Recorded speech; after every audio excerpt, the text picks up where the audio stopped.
Un tout petit peu passé. Merci de votre présence et je vais donc procéder à l'appel. Pour être sûr de ne pas oublier, est-ce que Malika, tu veux bien être secrétaire? Parfait.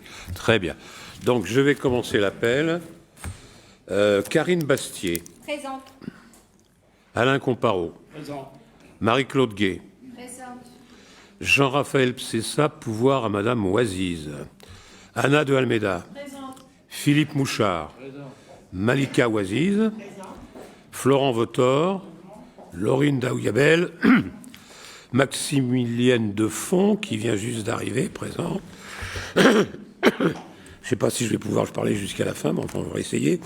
Hélène Mèche. Zitouni Kerkaden. Mugen Gombe. Pascal Rowe. Mathilde Daouyabel. Francis Grivard. Claude Tranet. Madame Li Song-Wang, pouvoir à Monsieur Ngombe. Monsieur Salmon, je l'ai vu aussi. Monsieur Philippe Vieira donne pouvoir à Monsieur Mouchard. Alors, Monsieur Pascal Nutt.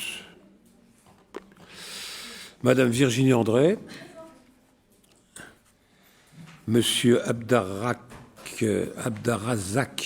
Nari. Madame Cindy Domingos. Non. Madame Pauline Glaume. J'ai un pouvoir. Oui. Ah, pouvoir Madame Bastier, exact. Monsieur Philippe Chrétien. Madame Martine Aubry. Madame Myriam Lambert, pouvoir à Monsieur Chrétien. Monsieur Julien Giral, qui est là maintenant, d'accord. Monsieur Olivier Sangoy. Madame Stéphanie Lincel, qui donne pouvoir à Monsieur Sangoy. Et Monsieur Adil Valentine Bouafa, qui est là. Donc on a bien le quorum. C'est parfait.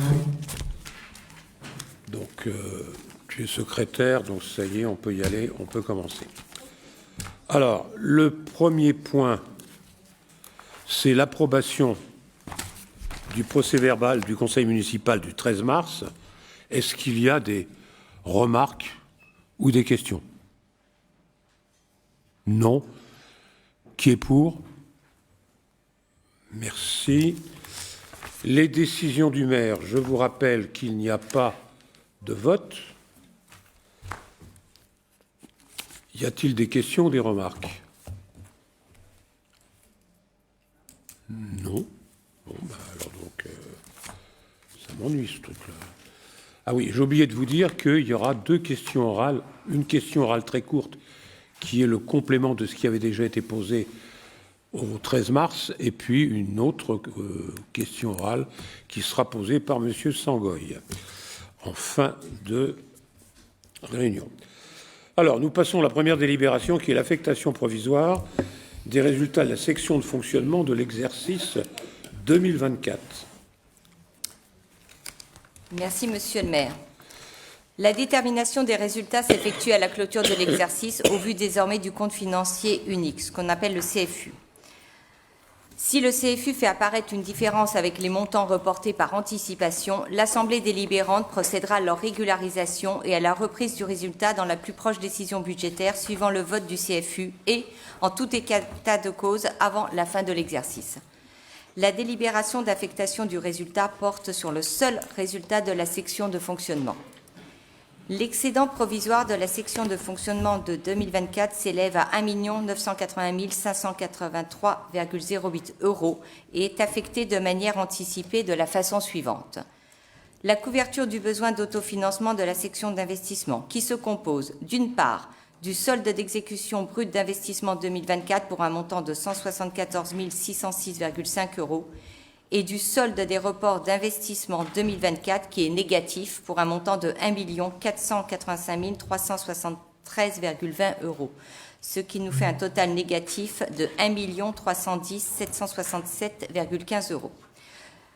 À ceci s'ajoute le financement interne, qui est l'autofinancement d'investissement 2025 pour un montant de 520 815,93 €. L'affectation en excédent de fonctionnement reporté, 150 000. En résumé, la proposition d'affectation anticipée des résultats au BP 2025 est la suivante.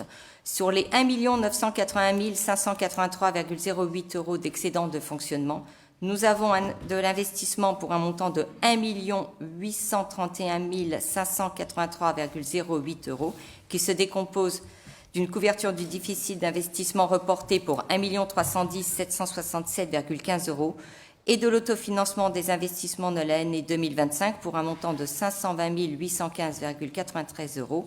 Et sur les 1 980 583,08 € d'excédent de fonctionnement, nous ajustons 150 000 pour le fonctionnement. Merci Karine. Est-ce qu'il y a des questions ou des remarques? Monsieur Sangol. Merci, monsieur le maire. Juste une question de procédure. L'année dernière, le CFU, on l'a eu très en retard, ce qui n'était pas du tout de notre fait, enfin du fait de nos services, je veux dire. Est-ce qu'on sait pour cette année si on aura un retard semblable ou si on va l'avoir et le voter dans les temps? Est-ce que tout le monde sait? C'est bon ou pas? Oui. Voilà, c'est bon. Vous l'aurez. En 30 juin. On vient d'avoir seulement la notification, hein, c'est ça? Aujourd'hui. Ouais.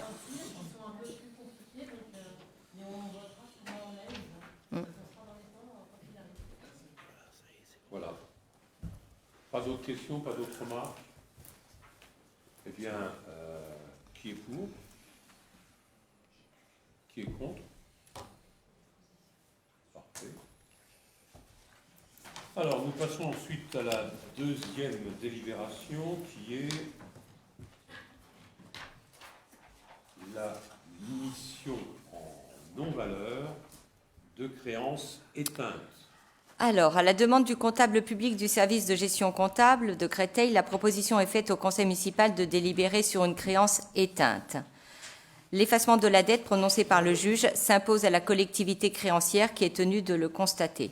Le comptable public nous a informé de la décision du juge portant sur un contribuable et sollicite l'adoption d'une délibération constatant l'effacement de la dette. L'admission en non-valeur de la créance éteinte pour un montant total de 10 994,55 € aura pour effet d'apurer la comptabilité communale. Voici. Très bien. Merci Karine. Des questions, des remarques?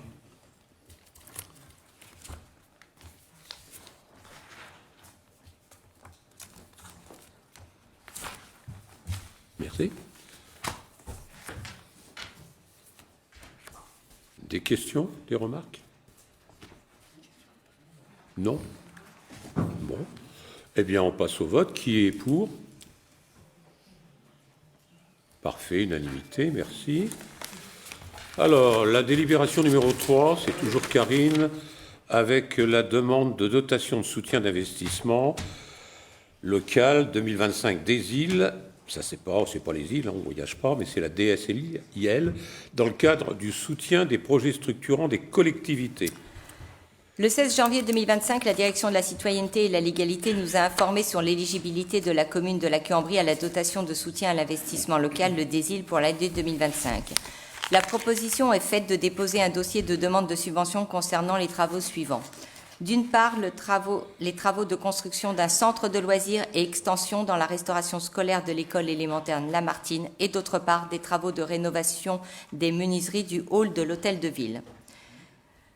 Concernant la construction d'un centre de loisirs et extension du réfectoire, la ville de la Quéambrie prévoit la construction d'un centre de loisirs à proximité immédiate du groupe scolaire Lamartine afin de désengorger les locaux et créer de nouvelles classes. En parallèle, cette augmentation d'effectifs oblige l'agrandissement du réfectoire actuel. Ces travaux bâtimentaires se réaliseront par application des réglementations environnementales. Le chantier est prévu pour 14 mois à partir de la date de démarrage des travaux estimée aux alentours du 7 juillet 2025. Son coût prévisionnel est de 4 875 974,02 € hors taxes, comprenant les frais de maîtrise d'œuvre et les travaux. Et d'autre part, sont les rénovations des menuiseries du rez-de-chaussée de l'hôtel de ville.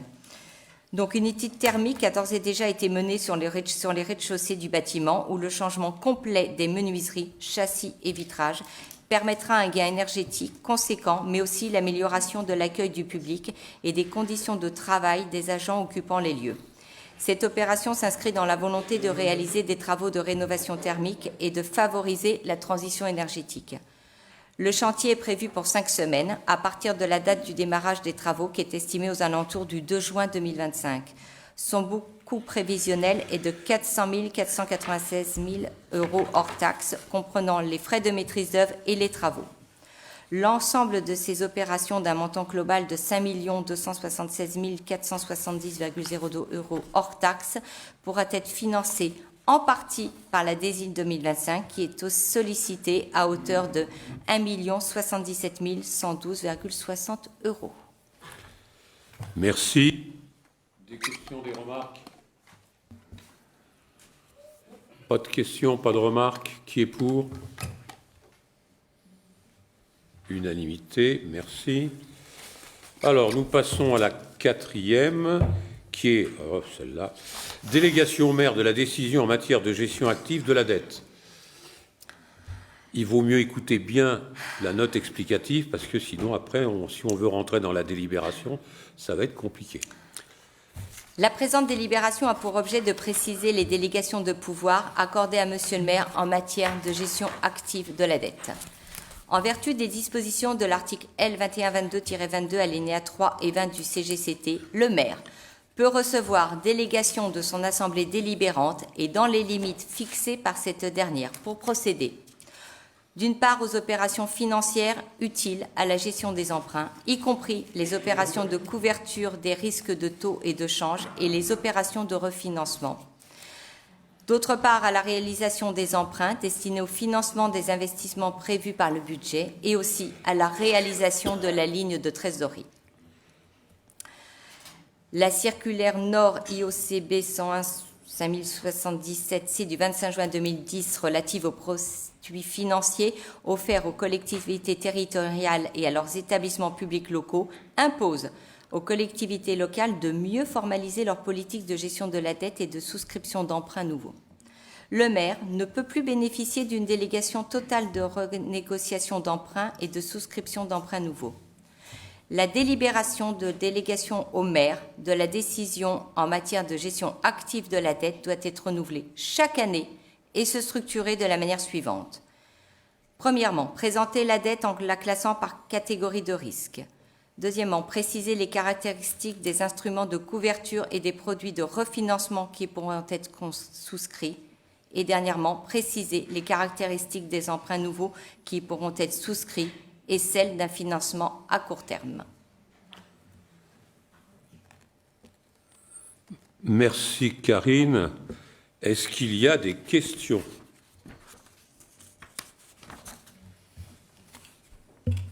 Pas de questions? Alors donc je vous propose de voter. Qui est pour? Qui est contre? Très bien.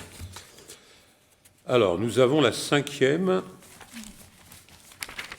Les syndicats intercommunaux, et c'est toujours toi Karine, la participation pour 2025. Alors, dans le cadre de la coopération intercommunale, la commune de Laqueuille-en-Brie est adhérente de plusieurs syndicats intercommunaux à vocation unique ou multiple dans certains domaines de compétences. À ce titre, il convient de faire délibérer le conseil municipal sur le montant des contributions fiscalisées dues par notre ville au titre de sa participation aux divers établissements publics de coopération intercommunale. Les participations de 2025 s'élèvent au montant suivant. Concernant le syndicat intercommunal pour la création de la gestion d'une maison de retraite intercommunale qui est le Vieux Colombier, la participation s'élève à 1 829 €. En ce qui concerne le syndicat intercommunal d'Infocom 94, le montant est de 96 109 €. Et le syndicat intercommunal pour la réalisation, l'entretien et l'aménagement des voiries limitrophes Ponton-Combo-Laqueuille-en-Brie, le montant s'élève à 93 628 €. Donc nous avons un total de 191 566 €. Merci. Des questions? Des remarques? Non? Qui est pour? Unanimité, merci. Alors, on est à la 6e. C'est la fixation du taux des impôts directs locaux pour l'exercice 2025. La proposition est faite au conseil municipal de reconduire les taux communaux appliqués en 2024 pour la taxe foncière sur les propriétés bâties, la taxe foncière sur les propriétés non bâties et la taxe d'habitation des résidences secondaires et autres meublés non affectés à l'habitation principale. Par conséquent, les taux des taxes locales sont fixés comme suit pour l'année 2025. La taxe foncière sur les propriétés bâties, 37,98%. La taxe foncière sur les propriétés non bâties, 92,93%. La taxe d'habitation des résidences secondaires et autres meublés non affectés à l'habitation principale, 29,21%.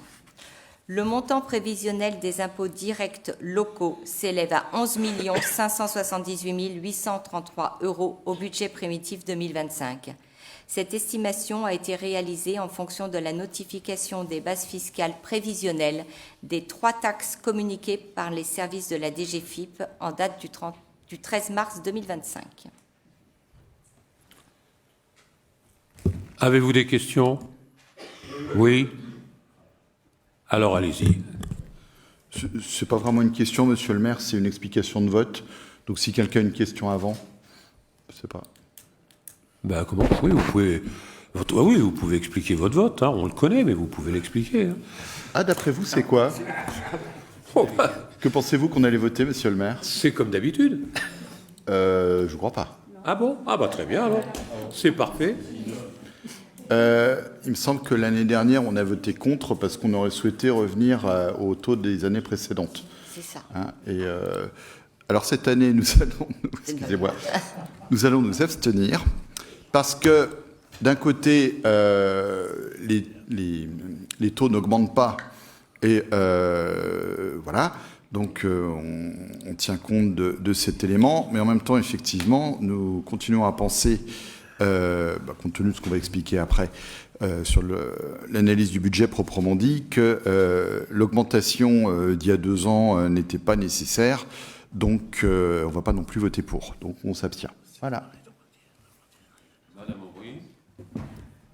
Oui, je voulais juste ajouter que si les taux de la commune n'augmentent pas, par contre, les taxes qui sont proposées par les autres collectivités territoriales, elles, vont s'appliquer, évidemment. Donc, du coup, pour le codassien et la codassienne concernés par les impôts, ils vont augmenter. Voilà. Et donc, c'est ce qui explique aussi notre abstention. Voilà. D'un côté, c'est bon, et de l'autre côté, ça ne l'est pas. Voilà. Merci. Les monsieur le maire, municipalités excusez-moi. qui n'augmentent pas ces taux, forcément, nous, on n'y est pour rien, on n'a pas augmenté nos taux. Tout à fait.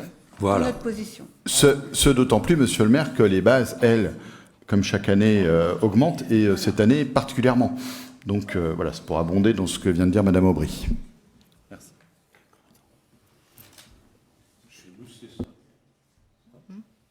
Ok. Donc, pas de problème. Qui est pour, alors? Qui est contre? Qui s'abstient? Très bien. Ok. C'est pas pareil que l'année dernière. Je dis c'est pas pareil que l'année dernière, effectivement. L'année dernière, vous aviez voté plus.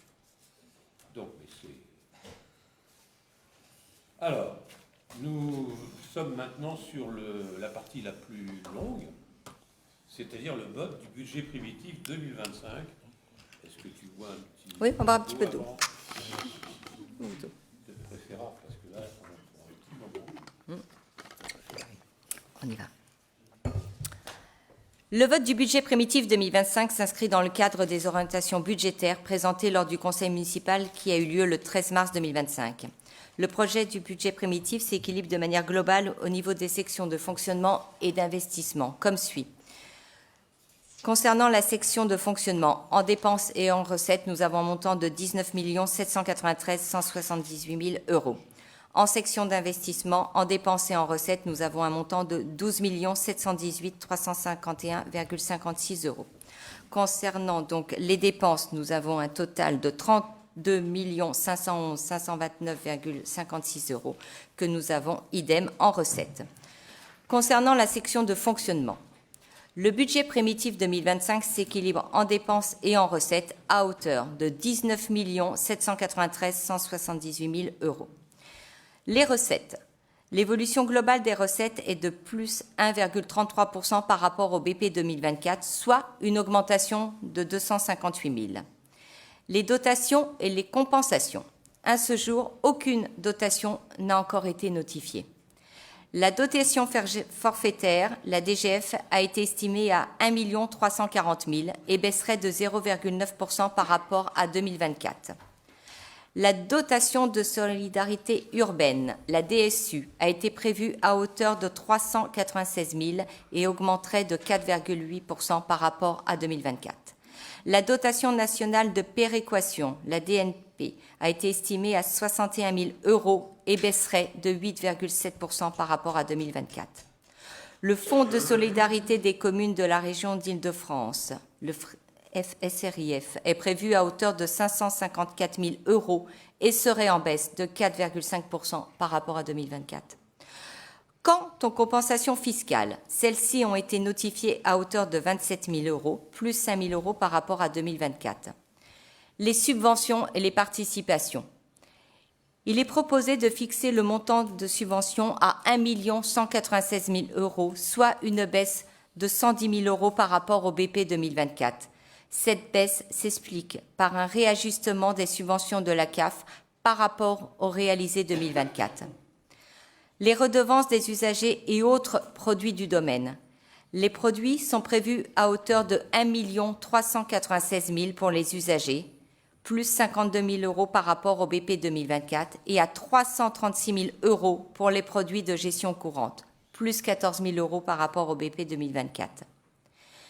L'évolution des produits et des services s'explique principalement par l'augmentation des redevances de la restauration scolaire, la LSH et les études. La dotation Métropole Grand Paris et Territoire Grand Paris Sud-Est Avenir. L'attribution de compensation a été notifiée à hauteur de 1 888 000 €. Concernant les recettes provenant du GPSEA, nous avons prévu une recette de 49 000 € au total pour le remboursement des frais d'entretien de la voirie territoriale et des frais de fonctionnement de la bibliothèque, montant en baisse de 2 000 € par rapport à 2024. En ce qui concerne la fiscalité indirecte, il est proposé de reconduire le niveau de recettes prévu en 2024 pour les droits de mutation, soit 400 000 €, et pour la taxe locale sur la publicité extérieure, soit 100 000 €. Pour la taxe sur l'électricité, nous prévoyons une baisse de 10 000 € par rapport au BP 2024, 210 000 €. La fiscalité directe. Tout comme l'an dernier, il n'est pas prévu d'augmenter les taux de fiscalité pour 2025. Ils seront donc maintenus à leur niveau de 2024, comme l'indique le tableau ci-dessous. La notification des bases prévisionnelles 2025 fait apparaître une variation globale des bases de fiscalité de 2,16%, dont une croissance forfaitaire de 1,7% et une variation physique de 0,46%. Compte tenu de ces différents éléments, le produit prévisionnel des impôts est estimé à 11 579 000 €, soit plus 284 000 € par rapport au produit fiscal de 2024. Divers et exceptionnels. Les recettes exceptionnelles sont évaluées à 67 000 € et sont en augmentation de 12 000 € par rapport à 2024. Par ailleurs, la proposition est faite d'affecter de manière anticipée 150 000 € provenant du résultat de fonctionnement reporté de 2024. En ce qui concerne les dépenses, l'évolution des dépenses s'élève à moins 0,14% par rapport au BP 2024, soit une baisse de 26 000 €. Les dépenses se répartissent de la manière suivante. Nous avons les dépenses courantes qui sont prévues à hauteur de 5 161 000 €, une baisse de 4,97% par rapport au BP 2024. Cette évolution s'explique notamment par la suppression d'une dépense qui sont les travaux de raccordement au réseau nouveau programme immobilier pour moins 30 000 et la baisse de plusieurs dépenses, l'électricité, l'eau, les honoraires, le chauffage, vous avez le détail qui vous est présenté. Par l'augmentation de 2 postes de dépenses, le feu d'artifice pour un montant de plus 25 000 € et la fresque biodiversité pour un montant de 2 000 €. Nous avons les dépenses de personnel qui sont prévues à hauteur de 9 963 000 euros, qui augmentent de 2,74% par rapport au BP 2024, ce qui nous représente une somme de plus 265 000 euros. Ce budget intègre les éléments suivants. Premièrement, la mise en œuvre du bonus attractivité pour le personnel du multi-accueil, la prise en charge de 50% du contrat de prévoyance proposé par la collectivité, l'augmentation des cotisations de plus 3 points sur les cotisations vieillesse, le glissement vieillesse-technicité, comprenant les avancements d'échelon, de grade, les promotions internes et l'effet de Noria. En 2025, la charge inhérente aux intérêts se situera à 223 000 euros en fonction du tableau d'amortissement des emprunts. Nous avons la dotation aux amortissements comptables qui est estimée à 535 000 euros. Le versement du Fonds national de péréquation des recettes fiscales intercommunales et communales qui est estimé à 35 000 euros, une baisse de 6 000 euros par rapport à 2024. La contribution au Fonds de compensation des charges transférées, le FCCT, qui alimente le budget du territoire Grand Paris Sud-Est Avenir, est prévu à hauteur de 2 774 000 euros, montant qui correspond à celui réalisé en 2024, auquel s'ajoute une actualisation forfaitaire de 1,7% et l'impact du nouveau mécanisme de garantie mutuelle de 1,1%. Nous avons le virement prévisionnel à la section d'investissement qui est estimé à hauteur de 1 102 000 euros. Nous passons à la section d'investissement. En ce qui concerne cette section, elle s'équilibre en dépenses et en recettes à hauteur de 12 718 351,56 euros. En dépenses, nous avons donc des dépenses d'équipement. Elles s'établissent à hauteur de 11 292 000 euros. Elles sont réparties d'une part par un report 2024 à hauteur de 1 805 000 euros et des propositions nouvelles pour un montant de 9 487 000 euros. Les reports 2024 sont les dépenses engagées en 2024 et réalisées en partie ou en totalité, mais non facturées. Ils concernent principalement: vous avez donc les travaux de création d'un accueil de loisirs à proximité du groupe scolaire Lamartine, des travaux de réfection des allées et de végétalisation du cimetière du 8 mai 1945, des travaux de voirie rue du Chemin Vert, des travaux de sécurisation de l'hôtel de ville et du poste de police, les travaux d'enfouissement des réseaux et de voirie allée de la Fontaine, les travaux de rénovation de l'éclairage public rue du Chemin Vert, des travaux de rénovation des armoires électriques se situant rue Alfred Kessler, Frédéric Passy, Lèche-Valéza, Centre Léon Bourgeois et place Jacques Monod. Les propositions nouvelles de 2025, elles sont constituées notamment sur la réalisation de travaux dans les bâtiments communaux pour un montant de 1 109 000 euros. Il se décompose de la maison suivante.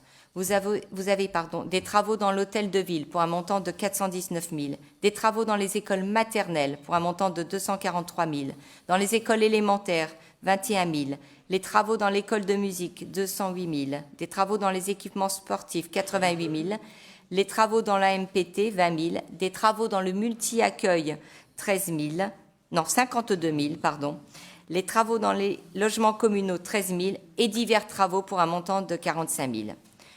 Nous avons aussi la réalisation de travaux de voirie d'éclairage public pour un montant de 1 018 000 euros. Ils se décomposent. Les travaux de voirie pour un montant de 312 000. Les travaux de voirie concernent principalement les travaux de voirie rue des Chardonnerets pour un montant de 90 000. Les travaux de voirie allée des Noisetiers, Clématique, Genévrier pour un montant de 80 000. Des travaux de voirie rue Henri Dunant, 40 000. Les travaux de réfection de la cour de l'école Jean Jaurès pour un montant de 60 000, des travaux de création d'une allée piétonne au stade annexe 30 000 et divers travaux de voirie pour un montant de 12 000. Vous avez aussi les travaux d'éclairage public dans le cadre du marché Crème pour un montant de 706 000. Pour le moment, ont été définis les travaux suivants.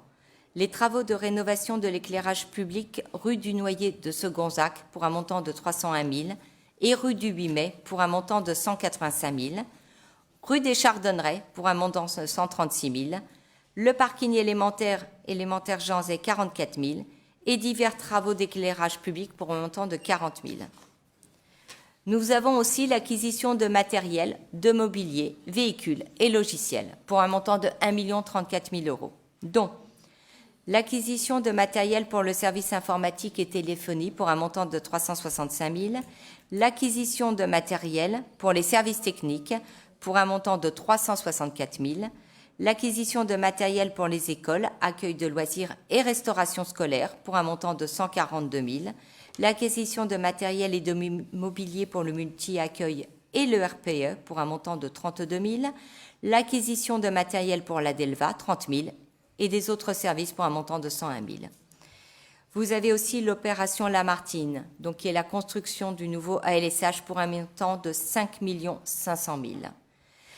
Des études relatives à la construction d'un nouveau groupe scolaire pour 395 000 €, l'achat d'une parcelle et les études et travaux pour la création d'un parking qui se situe sur le secteur du groupe scolaire Jean Zay pour un montant de 335 000 €, des travaux de vidéoprotection pour un montant de 40 000 €, des frais d'études et divers honoraires pour un montant de 56 000 € qui se décomposent de la manière suivante. Nous avons l'élaboration du rapport ADAP pour un montant de 30 000 €, diverses études de voirie pour un montant de 6 000 €, diverses études pour un montant de 10 000 € et le diagnostic amiante et relevé bâtiment pour un montant de 10 000 €.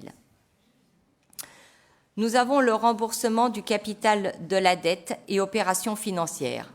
Le remboursement du capital s'élève à 1 101 000 €, dont 40 000 € pour l'amortissement de l'emprunt revolving. Le remboursement du crédit revolving de la Société Générale de 80 000 € est compensé par une recette d'investissement équivalente. Nous avons les régularisations comptables. Une somme de 240 000 € est prévue pour la régularisation des comptes d'études. Nous passons aux recettes. Celles-ci sont constituées principalement des recettes propres d'investissement.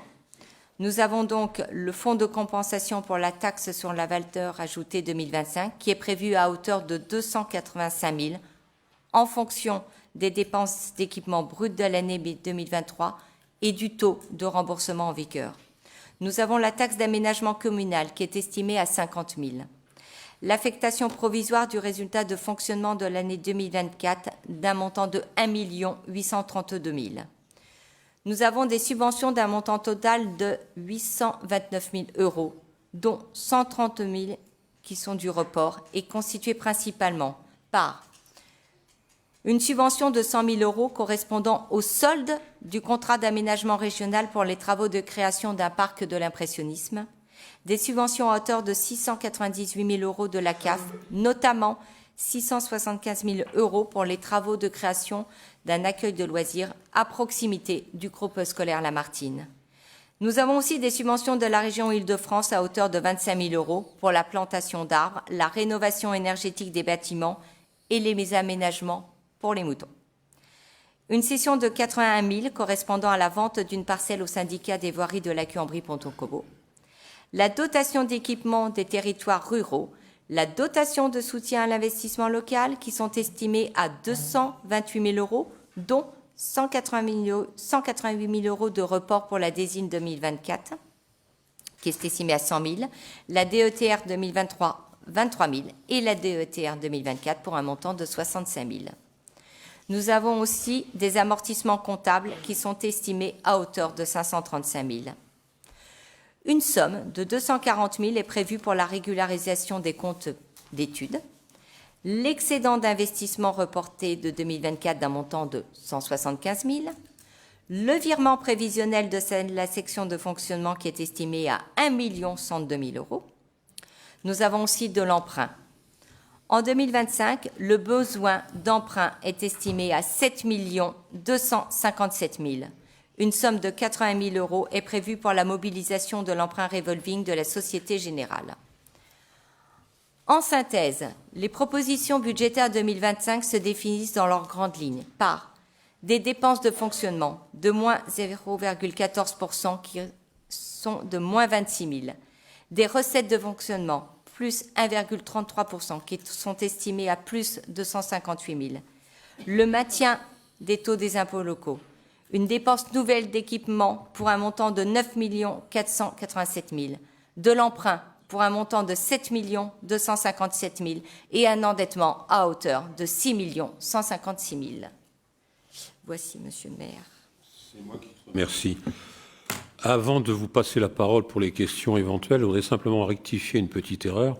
Tout à l'heure, pour les taux, le début de la phrase était bon, mais la fin n'était pas bonne. Vous aviez voté contre et non pas pour. Voilà. J'avais dit pour, mais c'était contre. OK. Donc, alors, y a-t-il pour cette des questions, des remarques? Madame Montbry. Oui, merci. Nous allons, comme chaque année, donner notre opinion sur le projet de budget 2025. Donc, merci à l'exposé et aux services qui ont préparé ce travail conséquent. Et donc, nous tenons à dire que nous avons pris bonne note des investissements qui sont prévus au budget prévisionnel et qui serviront à entretenir le patrimoine et envisager de nouveaux équipements dont bénéficieront les générations futures, puisqu'on parle de la future création et implantation d'un centre de loisirs. Mais comme nous le faisons observer depuis plusieurs années maintenant, aussi bien quand nous examinons les orientations budgétaires que les budgets prévisionnels, le budget initial comporte toujours des estimations qui nous apparaissent surévaluées à un point qui pourrait laisser perplexe plus d'un codassien et d'une codassienne. Je détaille. En séance du 28 mars 2024, c'est-à-dire il y a un an, investissement. À partir d'un excédent de fonctionnement d'1 928 000 €, on aboutit à un excédent net de fonctionnement de 550 000 €. Recettes, 595 000 € reportés.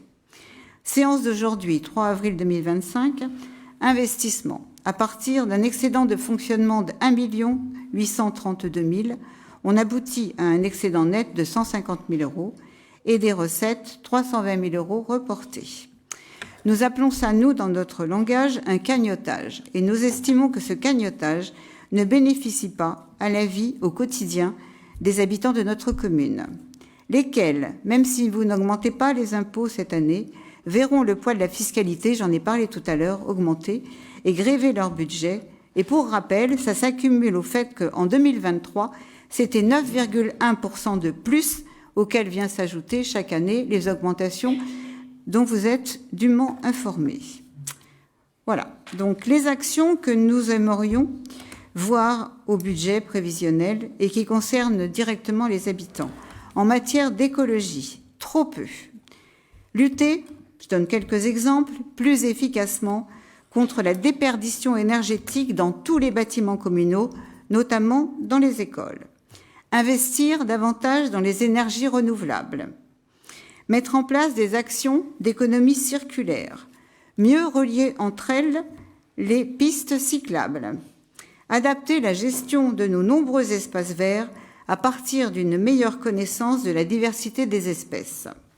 Encourager l'éco-jardin, puisque de nombreux habitants de notre ville en disposent, et végétaliser la ville davantage avec beaucoup plus d'audace, comme par exemple en embellissant l'avenue du Maréchal Mortier. Mettre en application la loi sur le tri des déchets verts et alimentaires, applicable depuis le 1er janvier pour tous, y compris les immeubles collectifs. Plus de bornes pour les voitures électriques, puisque c'est l'avenir. Quant au chemin de la montagne, ce projet est tout sauf écologique, mais notre collègue Olivier Sangoy interviendra à la fin de ce conseil. En matière de transport, qui reste le problème numéro 1 des codassiens, nous aimerions que le transport scolaire devienne à nouveau gratuit pour éviter ainsi que les véhicules personnels servent à amener les enfants et les élèves aux quatre coins de notre ville. En termes de restauration scolaire, faute d'avoir su revenir à un quotient familial calculé sur des bases justes, proposer aux codassiens les plus défavorisés des repas à 1 €, ce qui permettrait de lutter efficacement contre la malbouffe et les risques d'obésité. En matière de santé, des initiatives en ce sens pourraient être prises à très faible coût. Il n'y a rien dans le projet de budget sur cet aspect-là, et cela s'appelle pour nous faire de la prévention. En matière de sport, il conviendrait de s'occuper sérieusement du stade Léo Lagrange. L'an dernier, nous intervenions sur ce point et votre réaction avait été en gros d'expliquer que l'état de la pelouse, eh bien, c'était les utilisateurs eux-mêmes qui n'en prenaient pas soin. Cette année, vous aviez prévu des travaux en avril 2024. Pour le moment, ces travaux ne sont pas entrepris. À ce jour, la pelouse n'a pas été refaite et les vestiaires sont restés pour le moment inaccessibles. Je vous prierai, Monsieur le maire, de nous communiquer ultérieurement la liste exhaustive des travaux envisagés ou en cours sur le stade Léo-Lagrange. En matière de séjour vacances, vous indiquez dans votre VP une non-dépense de 13 000 €. Il suffirait de rendre les séjours accessibles à tous, le droit aux vacances est un droit, par des mesures audacieuses qui pourraient favoriser celles et ceux qui ne partent jamais. À chaque fois qu'on examine un projet de séjour, on revient sur cette idée. En matière de culture, encore un effort s'il vous plaît. J'en ai fait la remarque au CCAS, car il y a bien trop peu de culturel et d'animation et de sorties, notamment pour les personnes en situation de handicap. Et la culture du cœur, elle n'existe pas. En matière d'égalité hommes-femmes et de lutte contre les violences sexuelles et sexistes, certes, il existe un partenariat qui s'est tissé avec les principaux acteurs institutionnels. Mais quelles initiatives sont prises haut et fort pour l'ensemble des habitants de notre commune? Aucun. Voilà ce qui nous apparaît clairement comme n'ayant pas été fait en 2024 et qui ne se fera pas non plus en 2025, vu le projet de budget qui nous est présenté ici, et qui aurait pu l'être, malgré un contexte budgétaire contraint, en utilisant différemment et à bon escient les excédents. Quant aux recettes, elles augmentent, car vous en demandez toujours plus aux usagers des services publics. On l'a mentionné dans le rapport, je crois que c'est 1,33% d'augmentation pour eux. Voilà notre appréciation générale sur ce budget 2025 et pour lequel, comme vous l'aurez compris, nous voterons contre. Merci.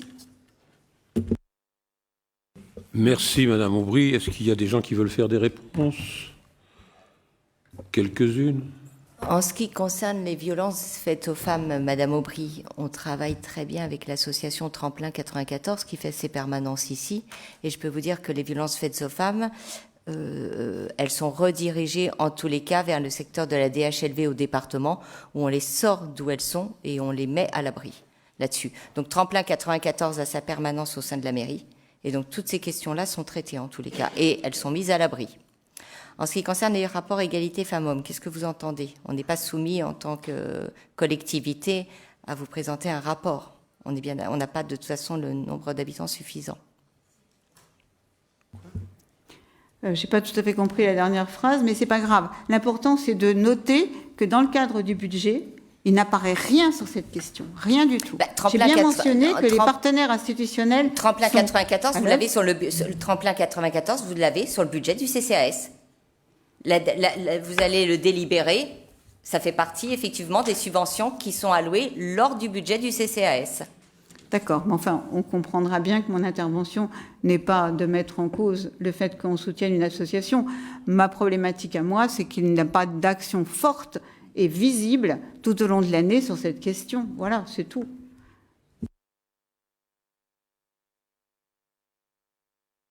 Qu'il y a d'autres remarques? Alors, moi j'en ai quelques-unes à faire, mais bon, je ne vais pas m'éterniser sur ce sujet. Bon, vous nous avez décrit un beau roman, il est très bien, c'est parfait, hein, mais c'est une belle histoire.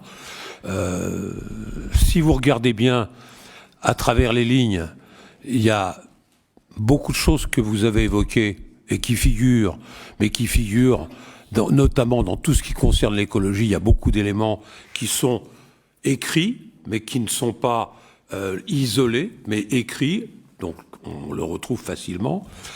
D'autre part, je pense qu'il doit y avoir une petite confusion, mais quand vous dites que on devrait pour la cantine faire de la restauration scolaire, on devrait payer moins d'1 euro, moi je voudrais bien, mais pour l'instant on est à 0,70 ou 72. 80, on a augmenté un peu, 0,80. Donc non mais attendez, madame. J'ai parlé de roman, mais quand je lis un roman, je le lis et je me souviens de ce qu'il y a dans le roman. Textuellement, vous avez dit « pour les plus défavorisés ». Vous avez bien utilisé le terme de « plus défavorisés. Nous demandons, enfin nous aurions souhaité qu'il y ait 1 euro, un euro pour les plus défavorisés. Il y a 0,80 aujourd'hui. C'est bien ce que vous avez dit. Ben moi je vous dis, pour les plus défavorisés, nous sommes à 0,80. Voilà, bon, c'est tout. Maintenant, c'est pas... Moi, mon roman est moins drôle, mais c'est vrai que c'est une réalité. Voilà, donc c'est plutôt de l'histoire que de la romance. Oui, juste, vous ne m'avez pas écouté parce que j'ai d'abord critiqué la manière dont est réalisé aujourd'hui le calcul du quotient familial. Personne n'est dans le quotient A ou B, et c'est ça le problème. Donc des repas à 1 euro ou à 0,85, il n'y en a pas beaucoup qui sont délivrés sur notre commune, puisque dès qu'on a des allocations familiales, on saute tout de suite au barème C. Voilà. Alors, Madame Aubry, quand nous sommes arrivés, et je vous rappelle qu'on a été quand même 6 ans conseillers municipaux pour certains, vous n'avez en aucun cas changé les tranches. Vous ne les avez pas changées, les tranches sont restées les mêmes, c'est-à-dire ça ne bougeait pas. Nous les avons élargies. Donc à partir du moment où on a élargi ces tranches, forcément, on était censé faire rentrer plus de gens à l'intérieur. Et ça, on l'a fait très rapidement. Vous ne l'aviez pas fait. Alors écoutez, ne me reprochez pas ou ne reprochez pas quelque chose que vous n'avez jamais fait. Il y a quand même une certaine logique. Nous, on a essayé au maximum de faire rentrer encore plus de gens puisqu'on a augmenté les tranches. Il fallait le faire. Moi, je ne parle pas des tranches dans ce sens-là, je parle des tranches dans ce sens-là. C'est-à-dire que les tranches ont été allées beaucoup plus haut. C'est-à-dire qu'il fallait, pour rentrer dans la tranche A, il fallait avoir des revenus plus importants que ce qui a existé pendant des années et des années. Bon, ça, on l'a fait pratiquement dès le moment où on est arrivé, à 1 année ou 2 années ou 3 années après, je ne sais plus, mais c'est ce que nous avons fait quand on a changé le système de quotient. Je ne sais pas ce qu'on peut faire de mieux. Je peux encore faire à nouveau, on aurait pu, mais réélargir encore les tranches, c'est tout ce qu'on peut faire, mais on ne peut pas faire plus. Bon, ça veut dire que la Queue-en-Brie est finalement une ville où il y a des défavorisés, c'est vrai, mais si vous regardez les statistiques, nous faisons partie de la ville, entre guillemets, la plus riche du département. Il faut quand même le faire. Quand on voit ce qui nous entoure, quand on voit les gens, on se dit non, c'est pas vrai. Et ben quand on voit les quotients familiaux, on se dit finalement, c'est peut-être pas s'il faut que ça. Voilà. Bon. Donc moi je ne peux pas non plus aller chercher les gens chez eux en disant attention, le quotient que vous avez fait là, vous êtes sûrement pas dans cette tranche-là, vous êtes sûrement dans la tranche A et pas dans la tranche C. Vous comprenez ce que je veux dire? Voilà. Bon. En ce qui concerne votre première remarque, mais je n'ai pas terminé, je vous ai laissé parler. En ce qui concerne votre première remarque, vous dites que on budgète un certain nombre de choses qui ne sont finalement pas dépensées et que on les retrouve en fin d'année. Bon, on ne budgète pas parfois, on provisionne. C'est-à-dire que dans les travaux qui sont là, malheureusement pour une raison X, Y ou Z, dans l'année 2024, il y a des travaux qui n'ont pas pu être réalisés. La plupart du temps, c'est pas de notre fait. La plupart du temps, c'est parce que le prestataire qui s'était engagé se désengage, ou le prestataire qui a été pris par marché, finalement, ne fait pas le bon travail, donc on est obligé de lui dire, bon, ben c'est fini, on veut plus de vous. Bon. Donc, ça peut arriver, mais si vous n'avez pas provisionné la somme, vous n'êtes pas en position de force. Vous êtes obligé de dire, bon, bah écoutez, continuez à faire ce travail-là, et puis bon, on verra après, quoi. Voilà. Donc, on est obligé de provisionner. Nous avons aussi une provision que nous ne dépensons pas pour le moment, et j'espère, en touchant du bois, que nous la dépenserons pas, mais nous avons toujours provisionné les fameux fils de Madame Giraud, et qu'on le reporte d'année en année. Il faut quand même aussi juger de ça, et que c'est un montant qui est de l'ordre de 711 000 euros, et que 711 000 euros, il date de Mathusalem, puisqu'en fait, il date de 95. Bon, donc, on est quand même nombreux à être passés derrière tout ça, nous sur une année, et les autres sur un mandat ou 2 mandats. Voilà. Et donc aujourd'hui, j'espère, là nous sommes. Vous vous rendez compte qu'on en est en cours, on est à c'est quoi là? C'est la cour d'appel? Non, c'est quoi? Oh non, même plus à la cour d'appel. Cour de cassation, c'est ça. On en est à la Cour de cassation. C'est-à-dire qu'en fait, on a fait tout ce qu'on pouvait faire pour ne pas payer ce que nous ne devons pas. Voilà. Bon. Malheureusement, la Cour de cassation, elle met un certain temps, donc on est toujours obligé de provisionner. Et le montant ne suffira pas. Parce qu'en fait, il y a les intérêts dessus. Voilà. Je vous donne ça simplement comme exemple pour les raisons pour lesquelles on est quand même obligé de provisionner un certain nombre de choses et que vous ne retrouvez pas dépensées. J'espère que ce que je suis en train de vous dire, nous ne dépenserons pas cette somme de 711 000 plus les impôts, parce que là, vous allez voir la différence. C'est-à-dire qu'à l'arrivée, il y aura beaucoup moins. Voilà, c'était ce que je voulais vous dire, mais je vous ai coupé la parole, donc je vous passe à nouveau la parole. Non, c'est moi qui pensais que vous aviez fini, je suis désolée. Mais on ne va pas refaire le débat ce soir sur le quotient familial. Hein. Le problème pour nous, ça a toujours été les bases de calcul. Les bases de calcul. Moi, je connais plein d'enfants qui ne mangent pas à la cantine parce qu'ils ne peuvent pas manger à la cantine. Et donc, ils mangent n'importe quoi, des chips, des trucs qui sont pas chers et qui sont certainement pas bons pour leur santé. Voilà. Et ça, c'est les bases de calcul. On ne va pas refaire le débat. On l'a fait déjà ici un paquet de fois. Et on n'avance pas là-dessus. Voilà. L'élargissement, c'est une chose, mais les bases de calcul, c'est déterminant. Voilà. Donc sur le reste, je suis d'accord avec vous pour la provision qui risque fort d'être... peut-être qu'on aura une réponse avant la fin de l'année, mais on n'en sait rien pour le moment. Mais peut-être que mes collègues veulent compléter.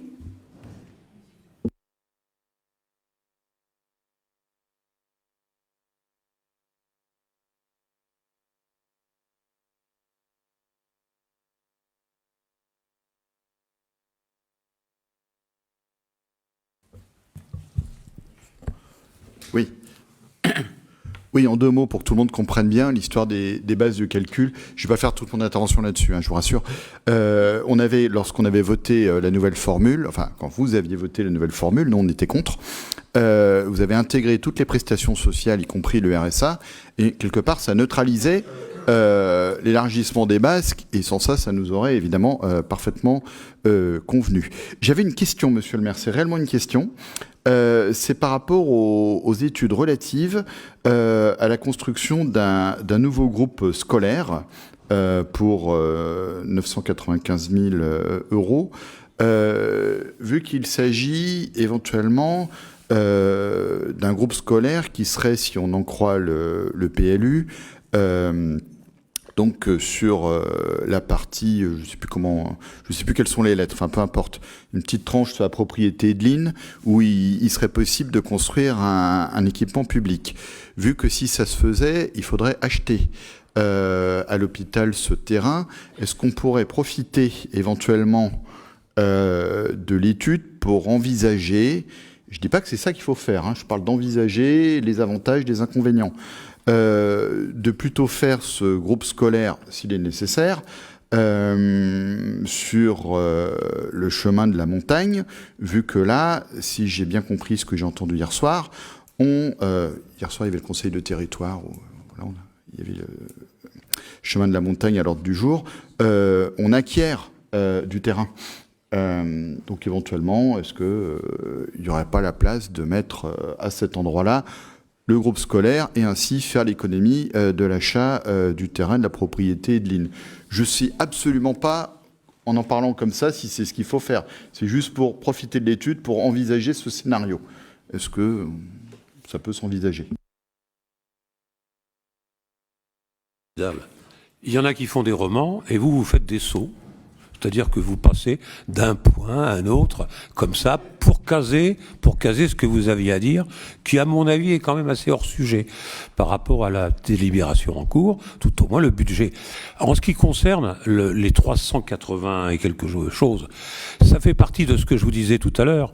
On est bien obligé de budgéter, de provisionner au cas où nous serions obligés de faire rapidement un groupe scolaire, puisqu'il y a quand même un certain nombre de constructions en dehors de là où vous êtes en train de parler, puisque là on n'est pas du tout dans cette disposition pour l'instant.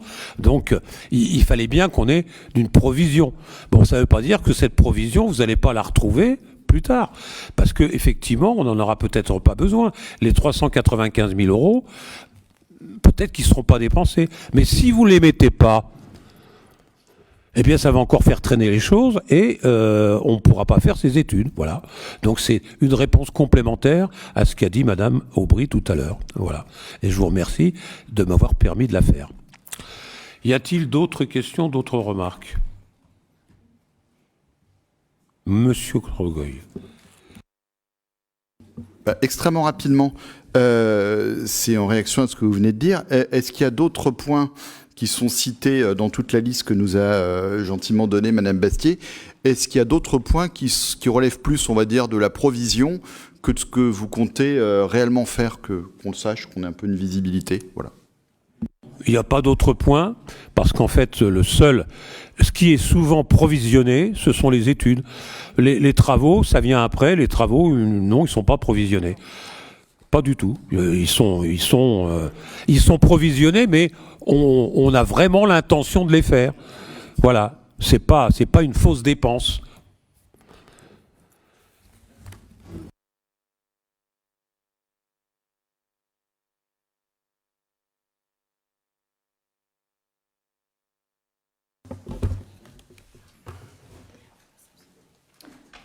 Alors, vous les avez sur les écrans. Non, mais là-haut, peut-être. Ah oui. Qui sort? C'est mal cadré. Voilà. Là, ça a l'air d'être cadré. C'est plus petit, mais mal cadré. Là, c'est bien. Tout le monde voit bien? Non? Alors, il faut agrandir un peu. Voilà. C'est presque parfait. Merci. Alors, on y va. Alors, en investissement, le chapitre 900, qui sont les services généraux, en dépenses pour un montant de 932 225 000 €. Qui est pour? Qui est contre? Merci. Merci, Mme Aubry. On va gagner du temps. Voilà. Et en chapitre, et en recette, donc, le chapitre 900 pour un montant de 10 000 €. Donc, même vote. Le chapitre 901 en sécurité, donc en dépenses 100 100 €. Donc, même vote. En recette, il n'y en a pas. Le chapitre 902, enseignement, formation professionnelle et apprentis en dépenses pour un montant de 841 825 €. Même vote. Il n'y en a pas en recette. Le chapitre 903, culture, vie sociale, jeunesse, sport et loisirs pour un montant de 5 980 910 €. Donc, même vote. Nous avons des recettes pour un montant de 675 000 €. Même vote. Le chapitre 904, santé et action sociale en dépenses pour un montant de 129 615 €. Même vote. En recettes, c'est un montant de 12 149 000 €. Même vote. Le chapitre 905, aménagement des territoires et habitat, en dépenses, nous avons 816 200 €. Même vote. Et en recettes, nous n'en avons pas. Le chapitre 906, action économique, nous avons 4 000 € en dépenses. Aucune recette. Le chapitre 907, environnement, nous n'avons ni dépenses ni recettes. Le chapitre 908, transport, en dépenses, nous avons un montant de 681 000 €. Nous n'avons pas de recettes.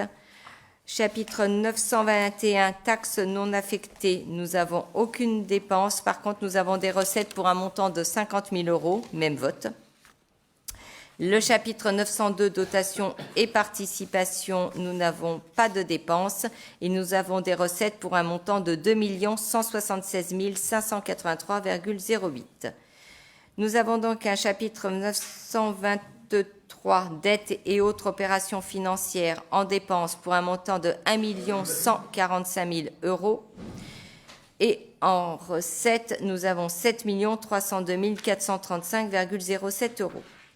Le chapitre 925, les opérations patrimoniales, qui s'élèvent à un montant de 280 000 € en dépenses et idem en recettes.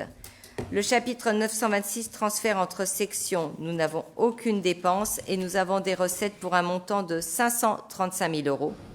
Le chapitre 951, virement de la section de fonctionnement que nous retrouvons qu'en recettes pour un montant de 1 101 800 €. même vote.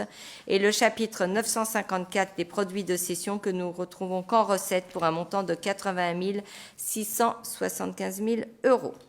Donc, nous avons un total de dépenses d'investissement pour un montant de 12 718 351,56 euros que nous retrouvons en recettes aussi. En ce qui concerne la section de fonctionnement, nous avons donc le chapitre 930 qui sont les services généraux en dépenses pour un montant de 4 433 560 euros, même vote, et en recettes pour un montant de 53 668 euros.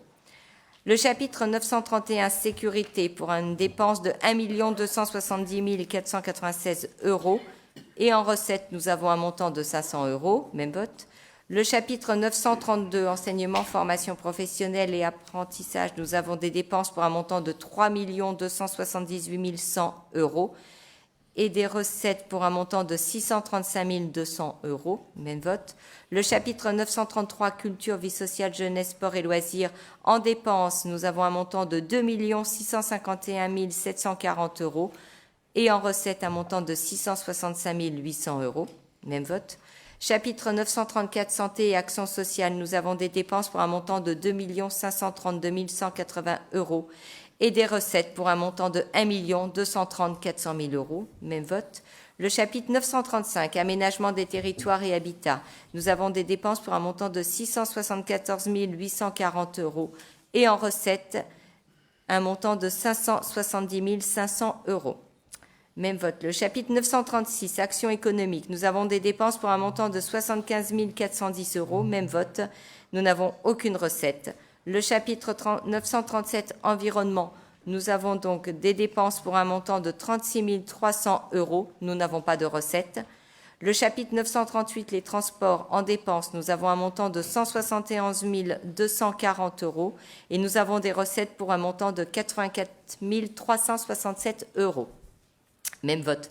En recettes, nous avons le chapitre 940, les impositions directes, pour un montant de 11 578 833 euros. Nous avons le chapitre 941, autres impôts et taxes en dépenses, pour un montant de 2 809 512 euros. Et en recettes, nous avons un montant de 2 969 537 euros. Nous avons le chapitre 942, dotation et participation en recettes pour un montant de 1 824 370 000 euros. Nous avons le chapitre 943, opérations financières en dépenses pour un montant de 223 000 et des recettes pour un montant de 30 003 euros. Chapitre 945, provisions et autres opérations mixtes qui n'ont aucune dépense et aucune recette. Nous avons les chapitres 946 qui sont les transferts entre les sections pour un montant en dépenses de 535 000 euros. Nous n'avons pas de recettes. Nous avons donc un total de 953 virements à la section d'investissement pour un montant de 1 101 800 euros. Même vote. Nous avons donc un total de dépenses de fonctionnement d'un montant de 19 793 178 euros que nous retrouvons de manière identique en recettes. Merci Karine. Donc c'est voté. Donc nous avons maintenant la 8e délibération. C'est Monsieur Comparou. Oui. Merci Jean-Paul. Donc il s'agit donc d'une autorisation donnée à Monsieur le maire de déposer une demande de subvention à la région Île-de-France dans le cadre du dispositif contrat d'aménagement régional. Donc, dans ce cadre de sa politique d'aménagement, de modernisation et d'amélioration de ses équipements sur son territoire et en application de son programme d'investissement pluriannuel, la commune a décidé de s'engager dans la réalisation d'un contrat d'aménagement régional. Le contrat d'aménagement régional d'Île-de-France concerne les communes de plus de 2000 habitants et le programme doit participer à la mise en œuvre de projets concertés d'aménagement et de développement durable du territoire. Le contrat accompagne tout investissement sur le patrimoine foncier et immobilier de la commune dans les champs de l'aménagement d'équipements culturels, sportifs, de loisirs de proximité et de l'environnement. La participation régionale par contrat est plafonnée à 1 million d'euros pour les communes. Dans le cadre de ce montant plafond et pour chaque opération du contrat, les taux d'intervention maximum de la région sont de 50%. Le contrat d'aménagement régional doit comporter au minimum 2 opérations, à savoir pour la ville de la Quéambrie. Donc une première opération, c'est la construction du centre de loisirs, extension du réfectoire de l'école élémentaire. Donc je vous passe les raisons. Ces travaux bâtimentaires se réaliseront par application des réglementations environnementales, bâtiments passifs, sobres en énergie, répondant aux besoins des populations locales. Le chantier est prévu donc pour une période de 14 mois à partir de la date de démarrage estimée au 7 juillet 2025. Son coût prévisionnel qui a été dit est de 4 875 974,02 qui comprennent les frais de maîtrise d'œuvre et des travaux. La deuxième opération, c'est l'acquisition et l'aménagement d'un parking public. En plein cœur de ville se trouve un parking privé ouvert au public appartenant à un bailleur social. Ce dernier n'a pas l'utilité de ce parking extérieur car il dispose d'un parking souterrain propre. A contrario, la ville manque de places de stationnement extérieur dans le tissu urbain en plein développement.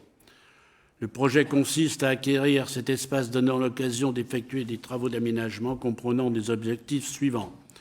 Donc améliorer l'esthétisme et la fonctionnalité du site, optimiser et rationaliser le nombre de places de stationnement, créer un véritable parking public réglementé et sécurisé au moyen d'un éclairage, réduire la surface perméable et végétaliser l'ensemble, et disposer d'un espace public supplémentaire fédérateur pour la vie économique du quartier, facilité d'accès au commerce de proximité, accueil de commerce itinérant. Après acquisition de la parcelle, les travaux pourront débuter le 7 juillet pour une durée de 2 mois. Le coût du projet est estimé à 324 889,05 hors taxes, comprenant l'acquisition de la parcelle, les frais de maîtrise d'œuvre et les travaux. Le dossier du contrat d'aménagement régional doit comprendre les éléments suivants. Une présentation générale de la commune, un dossier de programmation de chaque action, un engagement de la commune par délibération, une estimation du coût de chaque opération, un plan de financement pluriannuel, un dossier technique de chaque opération, un justificatif de propriété de la commune pour chaque action et un accord de la Direction générale des finances publiques. Je vous remercie et je remercie. Merci Alain. Avez-vous des questions sur cette délibération? Pas de questions. Qui est pour? Très bien, unanimité, merci. Donc, nous passons à la 9e délibération, qui est une autorisation donnée au maire de mandater le centre interdépartemental de gestion de la petite couronne de la région Île-de-France, que j'appellerai donc, après tout ça, ça sera CIG, pour la mise en concurrence d'un contrat d'assurance pour les risques statutaires prenant effet le 1er janvier 2026. Bon, c'est vrai que nous avions souscrit un contrat 2021 avec la société WTW pour les risques statutaires. Ce dernier se termine le 31 décembre 2025. Bon, il est important que nous puissions souscrire un contrat d'assurance pour remplacer ce contrat qui va arriver à échéance. Donc, par courrier du 29 novembre 2024, le CIG m'a saisi pour que la commune de la Quéambrie puisse participer à la consultation et donner mandat au CIG dans le cadre d'une procédure de mise en concurrence.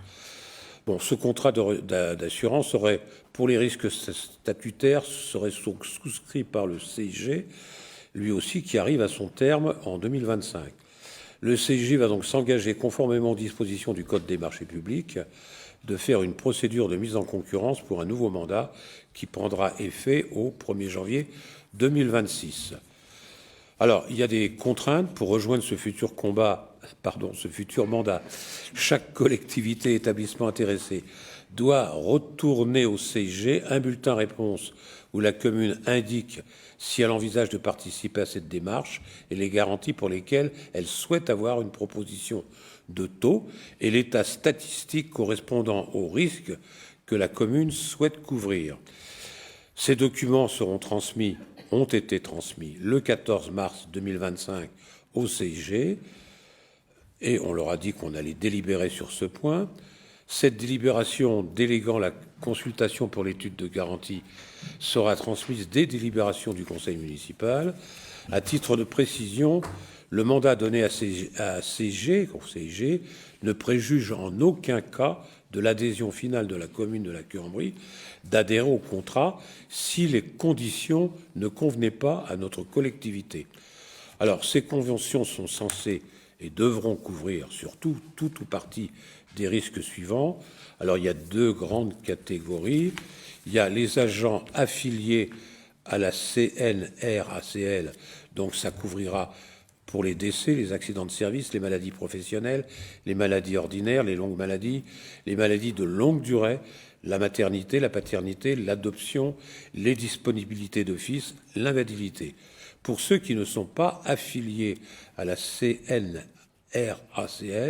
ça concerne les accidents de service, les maladies professionnelles, les maladies ordinaires, les maladies graves, la maternité, la paternité et les adoptions. Bon, ces conventions, si nous rentrions et que nous soyons satisfaits de ce que l'on nous propose, ça serait pour une durée de 4 ans à compter du 1er janvier 2026. Voilà, donc c'est un peu la procédure que nous menons, et donc si vous avez des questions, sinon je passe au vote. Y a-t-il des questions? Pas de questions? Qui est pour?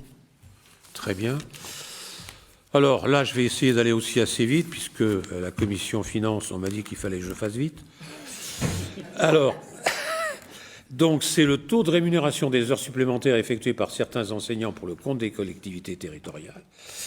Alors, ça paraît curieux, mais nous employons actuellement des directeurs ou des enseignants pour les études surveillées. Donc c'est la seule chose pour laquelle on a utilisé, entre guillemets, ce personnel. Mais il y a aussi la possibilité pour des heures d'enseignement supplémentaires, pour des heures de surveillance, et donc la délibération permet de situer le cadre du taux maximum à compter du 1er février 2017, puisqu'en fait, il n'y a pas eu de délibération de fait depuis cette date, même avant, et donc de 2017, et donc on aurait un montant qui est ici indiqué et qui sera donc versé en termes d'indemnité uniquement pour l'instant aux études surveillées, c'est-à-dire 20,03 pour les instituteurs qui ne font pas fonction de directeur d'école, les instituteurs qui exerceraient au collège, ça ne nous concerne pas, et les professeurs des classes normales exerçant au nom des fonctions de directeur d'école. Et il y a des professeurs d'école hors classe exerçant ou non des fonctions de directeur d'école. Et là, on va de 20,03 à 24,57 l'heure. Est-ce que ça appelle des questions? Madame Aubry. Oui, c'est une initiative intéressante. Juste savoir si on a une idée du nombre de professionnels aujourd'hui, enseignants et directeurs, qui interviennent actuellement dans les écoles, le nombre. Le nombre d'enseignants? Oui, s'il vous plaît. Pratiquement, il y a pratiquement les directeurs. Pardon? Une vingtaine. Ah, une quinzaine. Ok. Les directeurs et quelques enseignants. Voilà. Ben, enfin, c'est pas mal déjà. Oui, c'est bien parce que ça a été très progressivement en baisse avant de redevenir apparemment. C'est vrai qu'on avait baissé un peu à un moment. Oui. C'est vrai, mais ça, c'est revenu. C'est pour ça qu'on préfère être prêt, parce qu'au cas où ils nous diraient, ben, on a constaté qu'il y avait un problème de surveillance, est-ce qu'on ne pourrait pas, comme ça au moins on saura combien on doit les payer. Voilà, donc on passe au vote. Qui est pour? Merci.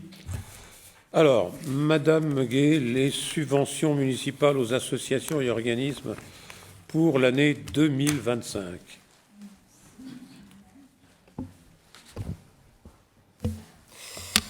Alors, donc, pour cette délibération, donc, il y a quelques petits points à savoir. Pour être éligible et pouvoir déposer une demande de subvention, L'association doit avoir 1 an d'existence minimum et être une association dite loi 1901 ou une coopérative scolaire, avoir une activité ayant un impact réel sur la ville de la Cuambrie ou sur les Caudassiens, avoir des activités conformes à la politique générale de la ville de la Cuambrie, avoir présenté une demande conforme et complète dans les délais impartis, avoir signé la charte de laïcité ainsi que le règlement de participation aux festivités communales.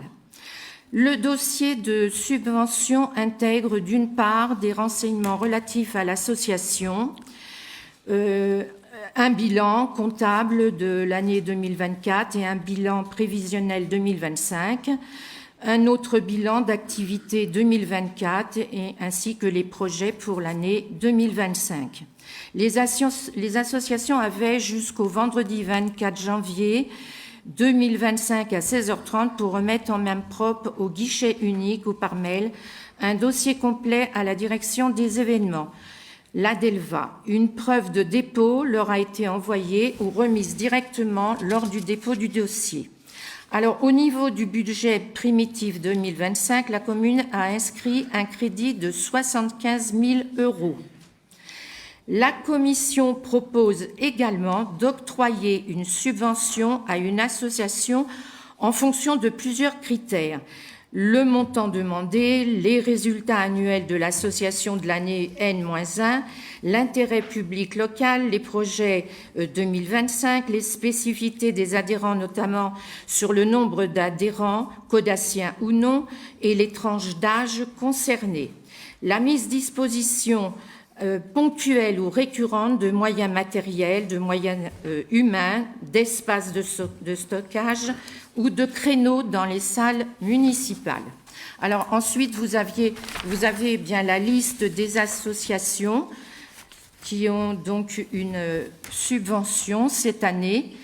Alors, l'ACPL, 150 €, Allegro, 500, l'APAC, 500 €, l'Association sportive du Collège Jean Moulin, 350 €, Au fil des airs, 550 €, La Bonne Tartine, 500 €, le Centre français du secourisme, 800 €, Codafit, 500, Entraide scolaire amicale, 200, la FCPE, 600 €, la Finiche, 350 €, Fil d'argent, 16 500 €, la FNACA, les anciens combattants, donc 500 €, Foyers sociaux éducatifs Jean Moulin, 550 €, les petits Caudassiens, 600 €, la Queue qui marche, 600 €,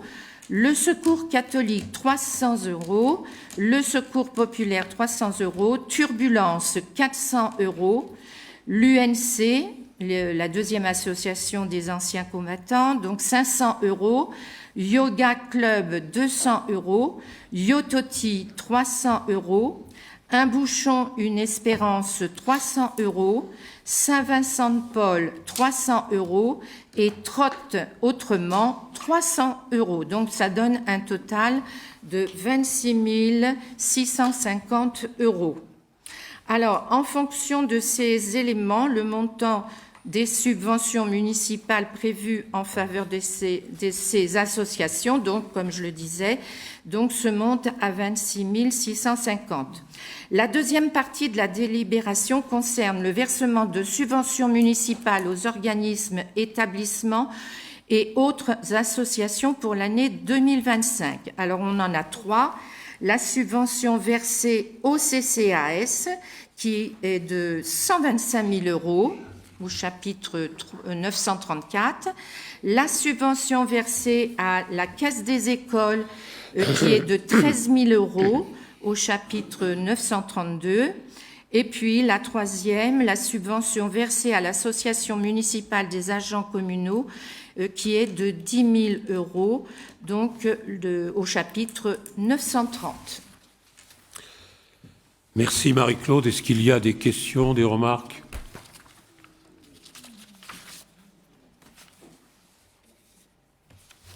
pas. Je sais pas. Oui, il me semblait, monsieur le maire, que vous deviez faire une petite intervention par rapport à l'absence dans le dossier de subvention pour le SC. Oui, vous avez une remarque à faire? Non, c'est moi. Vous attendez une remarque de ma part? Ben, écoutez, la remarque, elle est simple. C'est qu'aujourd'hui, il y a une décision judiciaire qui n'est pas encore tombée concernant les deux assemblées générales qui se sont déroulées, l'une le 28 janvier, l'autre le 27 février, et qu'en conséquence de quoi, n'ayant pas la réponse à cette action judiciaire, je ne me vois pas en train de verser de l'argent si toutefois l'action judiciaire disait non, ces deux réunions ne sont pas valables. Si on me dit que ces deux réunions seront valables, à ce moment-là, nous paierons ce que nous n'avons pas payé dans un premier temps, puisque nous avons versé, comme chaque année, avant les 13 633 qui représentaient le tiers de ce qui avait été versé en 2024. Donc il reste une partie à verser. Cette partie, nous la verserons. Voilà, tout simplement. Y a-t-il d'autres? Oui. Une précision de forme. Donc, dans cette hypothèse-là, on modifierait cette délibération au prochain conseil municipal, c'est ça? Non, on aura une nouvelle délibération pour le SC. D'accord, une délibération particulière pour le... D'accord, très bien. Non.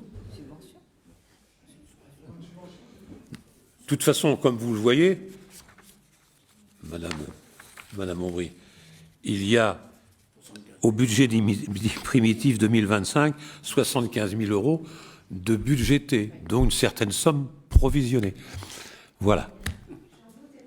Vous n'en doutiez pas. C'est parfait. Y a-t-il d'autres questions ou d'autres remarques? Non. Eh bien, je vous propose de voter. Qui est pour? Merci. Alors, nous avons ensuite la participation des familles au stage de formation BAFA. Florence, c'est à toi. Oui, monsieur le maire. Bon, lors de la séance du 13 mars 2025, le Conseil a délibéré afin de permettre à 7 jeunes de 16 à 25 ans de s'inscrire à un stage de formation générale BAFA et à 7 autres jeunes à un stage d'approfondissement. 17 jeunes ont déposé leur candidature pour la formation générale et 3 pour l'approfondissement. Il est donc proposé de modifier la délibération afin de ne pas limiter à 7 seulement pour la formation générale. Toutefois, les tarifs et l'organisme de formation restent inchangés. Des questions, des remarques, Madame Aubry. Oui, nous nous félicitons de cette délibération, puisque nous étions intervenus à ce conseil pour dire que s'il y avait d'autres jeunes qui étaient susceptibles d'être intéressés, d'essayer d'élargir le nombre. C'est ce qui se fait ce soir et nous en sommes très contents. Nous aussi. Nous aussi, on vous a écouté, et puis si on peut faire, on le fait, hein, il n'y a pas de souci. Donc on va voter alors, s'il n'y a pas d'autres remarques. Qui est pour? Unanimité, merci. Alors, cher Philippe, nous avons 4, c'est ça? 5. 4. Toutes sur le CIFUREP. Voilà, c'est super. Alors, on y va. Bon, c'est un avis du conseil municipal relatif à la demande d'adhésion au CIFUREP des communes de Saint-Gratien, Coignères, Livry-Gargan, Quincy-sous-Sénart et Viry-Châtillon. Dans ces communes, dans Saint-Gratien, Coignères, Livry-Gargan et Quincy-sous-Sénart, ont demandé leur adhésion aux compétences services extérieurs des pompes funèbres et crématorium et sites funéraires par délibération respective en date du 20 juin 2024, 15 octobre 2024, 17 octobre 2024 et 20 juin 2024. Lors des séances du 8 octobre et 3 décembre 2024, le comité syndical du CIFUREP a approuvé ces adhésions à l'unanimité.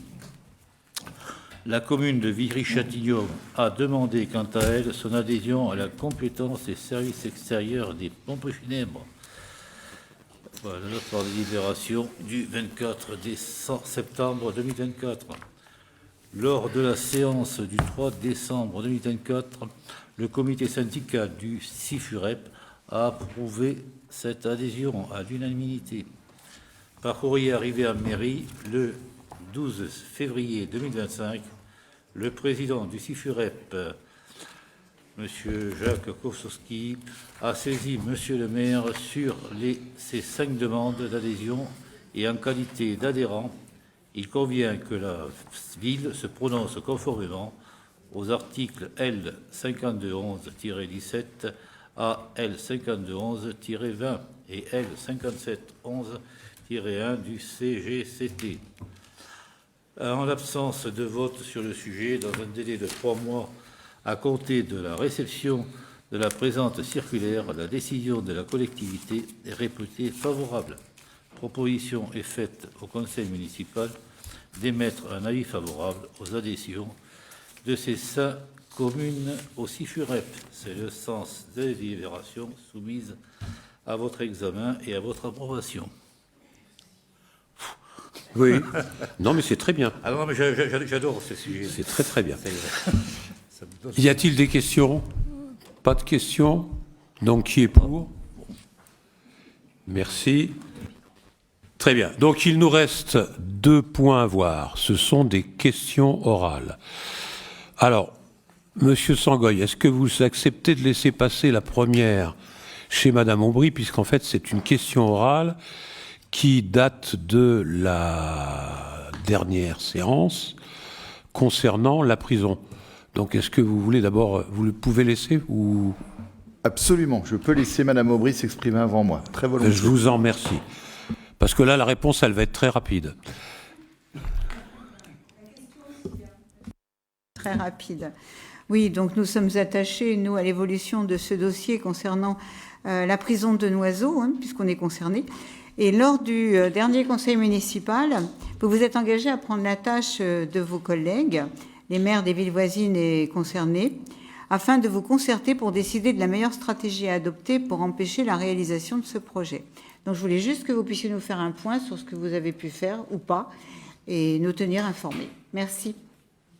Je vous rappelle quand même que les questions orales, d'après le règlement intérieur du conseil municipal, vous me faites des questions, je vous fais des réponses.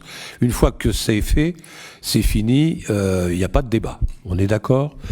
Donc, le point est clair. J'ai contacté le jour du ROB du territoire, Monsieur Femel, qui est directement concerné puisqu'il est un oiseau, et qui m'a dit, écoute, moi je ne souhaite pas que faire quelque chose dans l'immédiat, ça m'ennuierait même qu'on le fasse. Bon, je me suis dit, j'écoute, réfléchis quand même, et vous avez dû remarquer, puisque vous étiez présente hier soir, que j'étais assis à côté de Monsieur Femel et que j'ai reposé la question à Monsieur Femel pour m'assurer qu'il avait bien réfléchi, et il m'a donné la même réponse, non.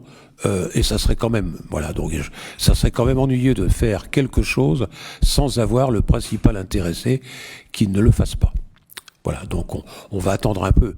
Je pense que il préfère attendre parce que il a l'impression que c'est pas le moment. Voilà, bon, donc je sais pas pourquoi. Moi, je vais pas rentrer dans les détails puisqu'il il n'est pas rentré dans mes détails et je ne suis pas dans la tête d'Yvan Femel. En toujours est-il que ça serait quand même bizarre que la Queue-en-Brie fasse... Alors bon, c'est vrai qu'on est un peu concerné, ne serait-ce qu'en vision. On est concerné aussi en occupation, puisqu'on aura le chemin de la Croix-Saint-Nicolas et le chemin des Nageoires qui sera utilisé pour cette prison, si toutefois elle se fait. Mais à côté, nous sommes des petits garçons, puisqu'en fait, nous, on n'aura pas grand-chose. On n'aura pas cet immense truc sur notre domaine. Voilà. Donc... si vous en êtes tous d'accord, on reporte. Mais je garde ça bien en tête et je vais lui poser la question à chaque fois que je vais le voir en lui disant « Est-ce que tu es prêt à faire quelque chose pour la prison ?» Enfin, contre la prison. D'ailleurs, vous aviez marqué pour, donc j'étais inquiet, mais c'est contre, je sais. Bon, on passe à Monsieur Sangoy. Ça sera un petit peu plus long, je pense. Oui. Donc on vous confirme que le pour voulait dire à propos de. Hein, pour... C'était tellement évident que ça ne méritait même pas une remarque. Voilà. Bien. Oui, chers collègues, comme le maire vient de dire, ça va être un tout petit peu plus long parce que, avant de poser la question proprement dite, comment dire, il y a une mise en contexte. Enfin, je m'adresse surtout au public parce que tous les conseillers municipaux ont reçu la question. Et à ce propos, monsieur le maire, je vous remercie de les communiquer au préalable au conseil. Voilà. Alors, monsieur le maire, chers collègues, à l'issue de l'enquête publique donc menée à l'automne dernier sur la modification du PLU de notre ville, le commissaire enquêteur donc a émis un avis favorable à cette modification, mais assorti de la très importante réserve suivante. Je cite le commissaire enquêteur: ramener à 250 logements avec pour hauteur maximale R+1 plus comble le projet du chemin de la montagne, ce qui permettra une diminution effective du nombre de véhicules induits, une moindre saturation de la voirie et la réduction importante d'un parking à ciel ouvert. Or, le rapport soumis au Conseil de territoire le 2 avril, donc hier soir, indique, je cite, alors là j'insiste sur le fait que je cite parce que la rédaction est assez imbuvable et elle n'est pas de moi.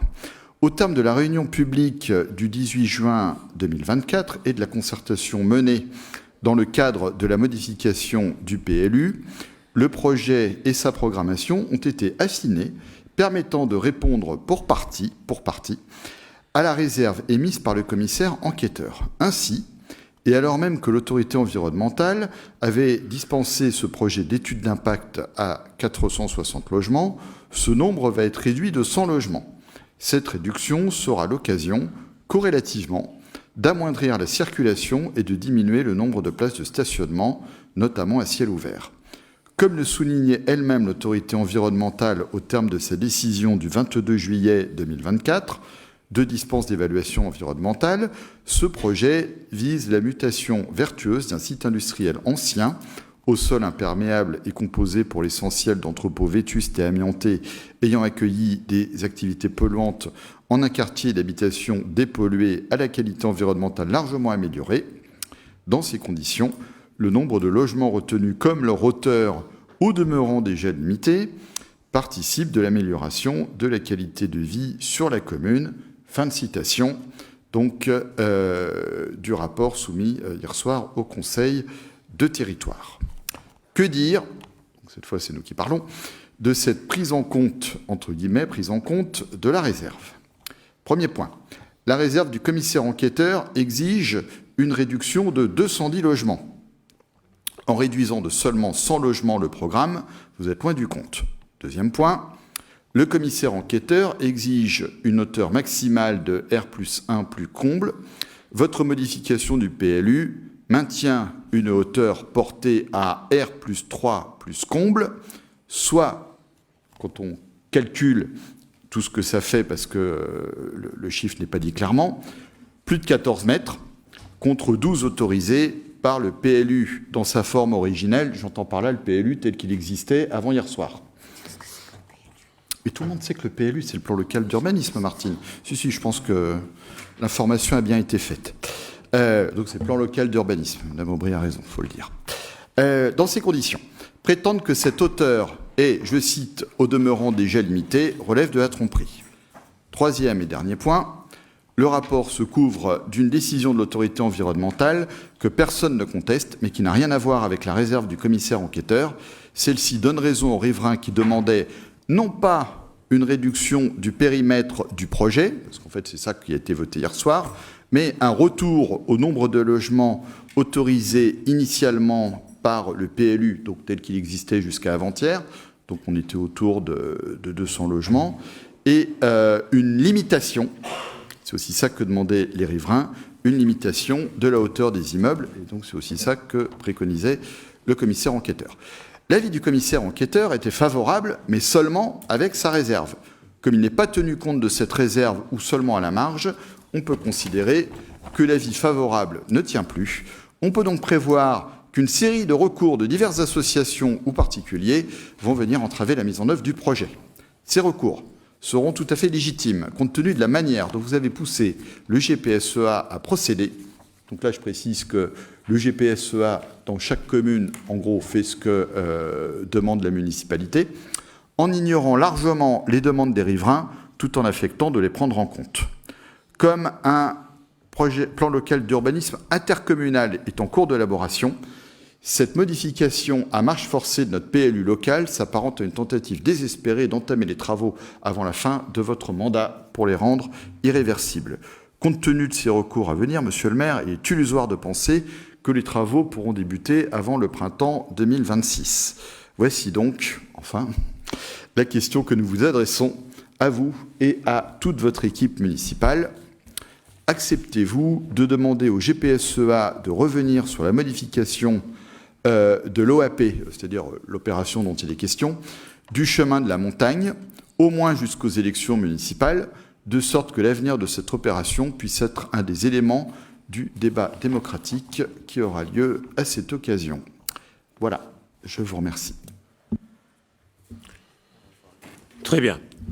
Alors, je crois que je ne vais pas être très très long parce que vous étiez 3 personnes, dont 2 sont encore là aujourd'hui, plus 2 autres personnes qui sont là aujourd'hui, j'en ai pas peut-être d'autres qui sont là, qui étaient présents pour le comité, enfin pour le conseil du territoire. Bon, beaucoup de choses se sont dites dans la salle, voilà, bon, ça a été dit. D'autres se sont dites à la sortie de la salle, où il y a eu des réponses qui ont été faites aussi bien par le maire, c'est-à-dire moi, que par le président, qui est venu me rejoindre pour donner encore des éléments supplémentaires à aux questions que certains pouvaient se poser. Je rajouterai simplement un certain nombre d'éléments. Moi, je fais pas dans la science-fiction ni dans le roman. Hein, donc, il y a des choses que je trouve qui sont au-delà de la pensée de quelqu'un, c'est-à-dire que Monsieur Sangoy, là, si je prends que les derniers éléments, quand vous dites ces recours seront tout à fait légitimes compte tenu de la manière dont vous avez poussé le GPSEA, mais je ne pousse rien, monsieur, moi. Je ne pousse rien. Je ne peux pas pousser un GPSEA. Le GPSEA, c'est le GPSEA. Nous faisons partie des 16 communes qui appartenent au GPSEA, et c'est le GPSEA qui mène la manœuvre. Ce n'est pas les communes. Donc, voilà. C'est-à-dire que vous avez de la chance que ce soit Catala qui soit président, parce que je peux vous dire, ça serait ailleurs, ça fonctionnerait pas pareil. Il y a une entente, non, tout à fait. Il y a une excellente entente entre les maires, quel que soit leur bord, car au territoire, on a un énorme avantage par rapport aux collectivités locales et à certaines collectivités locales, c'est qu'on ne fait pas véritablement de politique. C'est-à-dire qu'en fait, on est là, on s'écoute, on discute, on essaie de voir comment on peut faire pour pouvoir améliorer les choses dans chaque ville. Et c'est très important qu'on travaille comme ça parce qu'il y a des sommes énormes qui sont en jeu, ne serait-ce que pour la Cuambrie. Je vous rappelle quand même que je ne l'ai pas poussé à le faire. J'ai simplement demandé pour autre chose. J'ai simplement demandé au GPSEA s'il pouvait nous aider dans le cadre de l'Ermitage. Il a dit oui, il fallait qu'il y ait un certain nombre de choses à voir. On a vu ça ensemble, tranquillement. Il a acheté pour 2 millions la maison et ce qui reste de l'Ermitage, là, qui va être obligé d'être complètement rénové. Pour l'instant, il a budgété 10 millions d'euros pour faire ce travail, avec en plus certainement beaucoup plus que ça. Il y a encore 4,5 millions qui viennent d'être donnés justement sur ça pour diminuer le nombre de logements, c'est-à-dire le faire passer de 460 à 360. Mais je n'ai pas poussé, j'ai demandé. C'est pas la même chose. Hein. Entre pousser et demander, il y a pas de... Non, pour moi, il y a une différence fondamentale. Pousser, ça veut dire je pousse, je demande. Si on me dit non, peut-être que je pousserai, mais je ne pense pas, parce que c'est pas correct de pousser. Hein. Bon, ça c'est pour vos réponses là, parce qu'en fait, et de dire que je veux à tout prix ça s'apparente à une tentative désespérée d'entamer les travaux avant la fin de notre mandat. Vous me prenez pour un imbécile, je pense, parce que je me rends bien compte que de toute façon, on ne va pas pouvoir commencer à avant. Non, mais ça, c'est évident, c'est une évidence. Aujourd'hui, il y a eu trop de retard, puisqu'il y a encore le SAF 94 vient juste de payer les dernières personnes qui étaient sur la première partie c'est sur ce qu'on appelle vraiment le chemin de la montagne. Ils viennent seulement de payer. Hein, ce qui fait qu'en fait, on ne sait aujourd'hui, depuis très peu de temps, que c'est 18 600 000, alors qu'en fait, on était à 17 millions et des poussières. Eh bien, on a encore perdu de l'argent, puisqu'en fait, plus on attendait, plus on risquait d'avoir des problèmes. Et quels étaient les problèmes? Les problèmes, c'est que quand vous achetez les murs et que vous n'achetez pas en même temps les baux, eh bien, on se retrouve avec les problèmes que nous avons aujourd'hui. Nous avons acheté parce qu'en fait, c'était une bonne opération. Si on réfléchit bien, l'idée était bonne.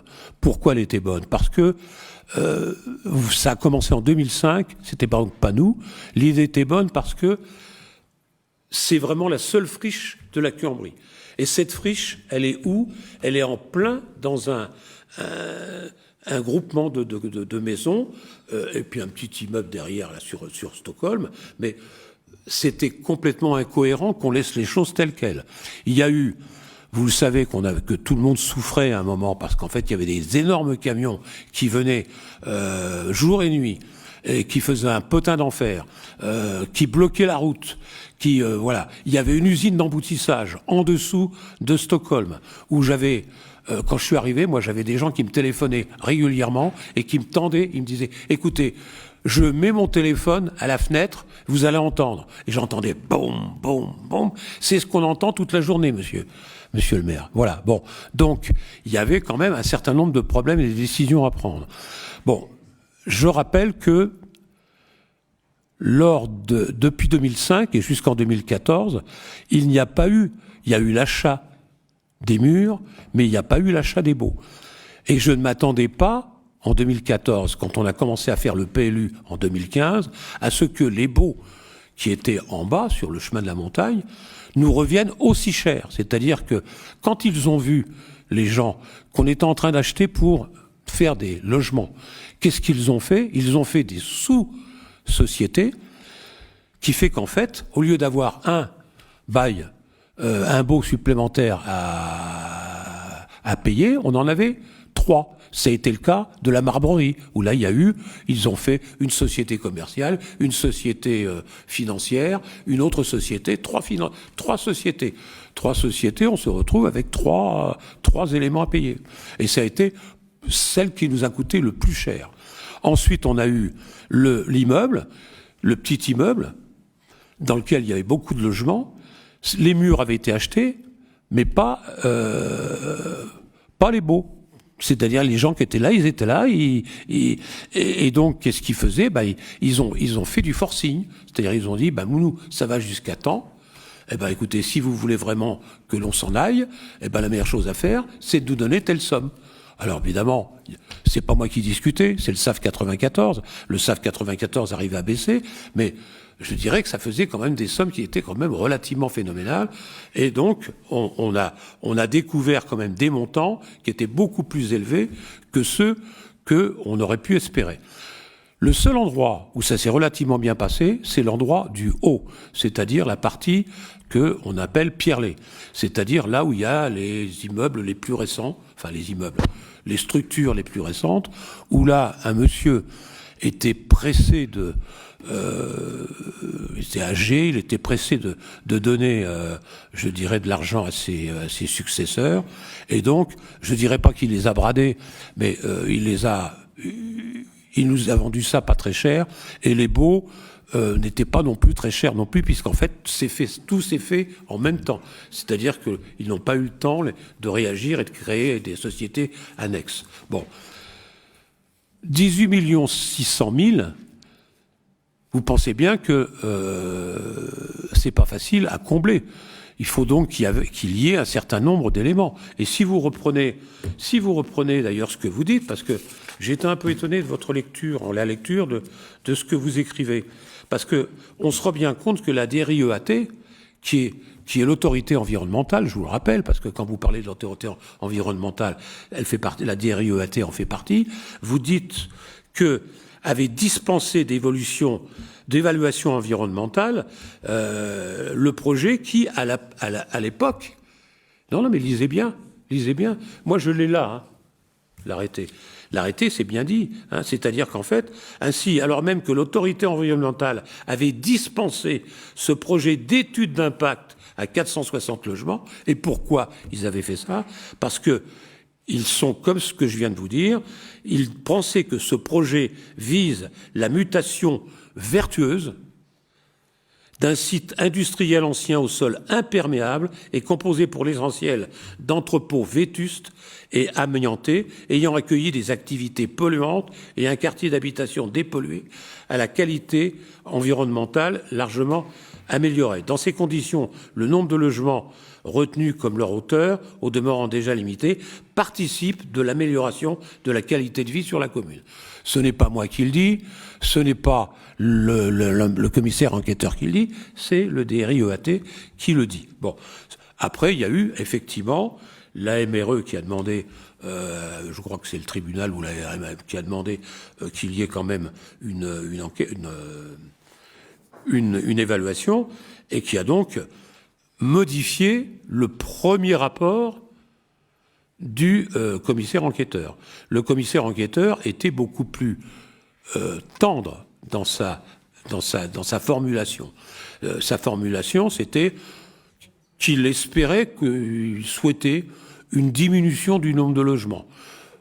Et il disait, pourquoi, par exemple, ne pas descendre jusqu'à 200, comme c'était le cas au départ? Bon.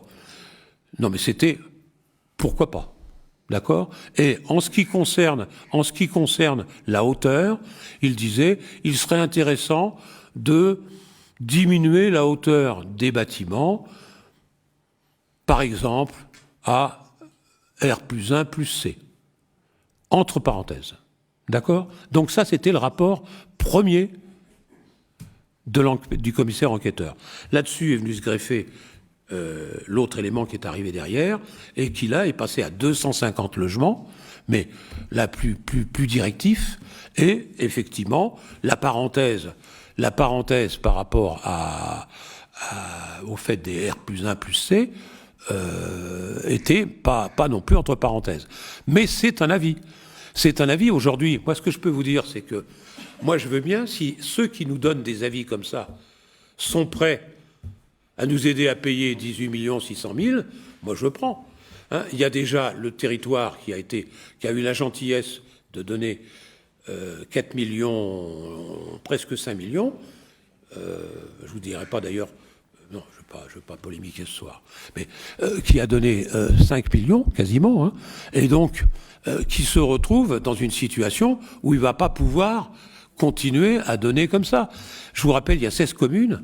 Hein, et les 16 communes, alors il y a une autre commune qui est dans notre cas. Bon, il y a une autre commune qui est dans notre cas, mais elle n'est pas sur notre territoire. Bon. Donc là, il n'y a pas de problème. Mais on est quand même la seule qui est vraiment mise à l'index à cause de ce problème-là. Et c'est un problème qui date de 2005 et qui s'est aggravé au fur et à mesure, puisqu'en fait, n'ayant pas acheté les baux, on se retrouve avec une somme faramineuse à payer. Bon. D'ailleurs, c'est ce que vous a dit M. Catala. Hier soir, il vous a bien dit que la commune n'était pas capable, vous n'avez pas la capacité de payer le delta. Donc ça veut dire que il veut à tout prix, c'est lui qui veut qu'on avance. Et c'est bien logique, il veut qu'on avance. Parce qu'en fait, il veut être certain que il a fallu que moi j'aille à Canossa pour le SAF. Tout le monde connaît l'expression Canossa, hein, c'est pas une expression, c'est pas inventé, c'est pas un Canossa, c'est y aller, voilà, tout le monde, l'historien sait bien de quoi je parle. Donc, aller à Canossa, ça fait jamais plaisir, hein, c'est-à-dire qu'en fait, j'ai été obligé d'aller voir le SAF, pratiquement de demander, là, bah alors de demander vraiment que ça se prolonge de 3 ans. J'ai été obligé de le faire. Bon, ça a été accepté, mais c'est quand même une démarche qui est, pour un maire, quelque chose qui n'est pas facile à faire. Bon, donc ça a été prolongé. Mais pourquoi vous faites comme ça et comme ça? Ce que je vous dis. Pourquoi c'était difficile? C'est difficile parce que je suis demandeur. Et que les autres communes ont bien vu que je me trouvais dans une situation. Les autres communes qui appartiennent au SAF voient bien que je suis dans une situation délicate et que je mets le SAF dans une situation délicate, que nous mettons le SAF dans une situation délicate, le territoire et moi. Et vous donc, tous. On est tous concernés dans cette affaire. Bon, donc, ce n'est pas plaisant. Comprenez? Si vous êtes capable d'accepter qu'on vous dise, oui, alors, il y en a certains, on sait ce qu'ils font au SAF, ils ont besoin de construire quelque chose, mais ils ne savent pas quand ni comment. Ils s'inscrivent au SAF, ils font payer le terrain par le SAF, et puis, s'ils ont envie de construire, ils construisent, s'ils n'ont pas envie de construire, ils ne construisent pas, et puis ils rachètent. Et puis, il y a même d'autres qui sont encore plus forts, qui vendent, qui achètent, qui utilisent le SAF. Alors ça, ils ne le font plus. Heureusement, parce qu'on est intervenu. Je vous rappelle que je fais partie du SAF. C'est encore plus délicat pour moi d'aller quémander alors que je fais partie du SAF. Et je connais le fonctionnement du SAF. Et je connais les finances du SAF. Aujourd'hui, le SAF est dans une situation délicate. Les banques ne veulent plus leur prêter d'argent. Donc ils ont perdu, on n'est pas les seuls, hein, il y en a quelques autres, mais ils ont perdu la possibilité de faire du portage, de gros portages. Ils ne font plus que des petits portages. Et les petits portages, ça les intéresse pas. Enfin, ça les intéresse pas. Là, ils sont bien obligés de le faire. Bon, mais comprenez, c'est ça que je dis que c'est pénible pour moi. Bon, donc quand aujourd'hui on vous dit que nous sommes dans une situation qui évolue, qui peut évoluer, parce que je vais encore aller voir Monsieur Catala. Vous avez vu qu'il est gentil, Monsieur Catala, mais il y a un moment quand même, il y a des limites. Bon, donc je vais revoir Monsieur Catala. Je vais recevoir les deux personnes qui sont présentes là, qui me disent avoir des excellentes idées, mais que j'accepte bien volontiers si elles sont effectivement excellentes, mais en sachant que il faut que soit résolu le problème qui est l'argent de départ, c'est-à-dire qu'il faut que moi j'ai résolu mon problème de 18 600 000. Hein, voilà, donc si effectivement on ne tient pas compte de ça, qui est quand même l'élément primordial, il y a sûrement des solutions, mais il faut que ces solutions intègrent bien cette histoire-là. Voilà, moi ce que je voulais vous dire, c'est-à-dire que pour l'instant, vous vous basez sur des documents qui sont des documents provisoires, d'études. Il n'y a pas de document définitif du positionnement et des immeubles, parce que là, moi, j'ai un document où je peux très bien vous dire, mais je ne sais pas si c'est la réalité, qu'il y a déjà un endroit où il y a la maison médicale qui a été mise en avant, que derrière la maison médicale, qui est un rez-de-chaussée, il y a un R+1, plus comble, et qu'après, il y a effectivement un R+3, plus comble. Bon, ça sur le gros bâtiment qui est au centre. Mais ce n'est pas le document définitif. Pour l'instant, ce sont des esquisses qui sont réalisées, et tout le monde se base sur ces esquisses en pensant que c'est la réalité. Non, ce n'est pas la réalité. La seule chose qui va être réelle, et ça c'est important pour moi, c'est que la partie qui a été achetée déjà par le territoire part pratiquement du fond du chemin de la montagne, là, dans le sens pour aller vers la propriété Léline, là.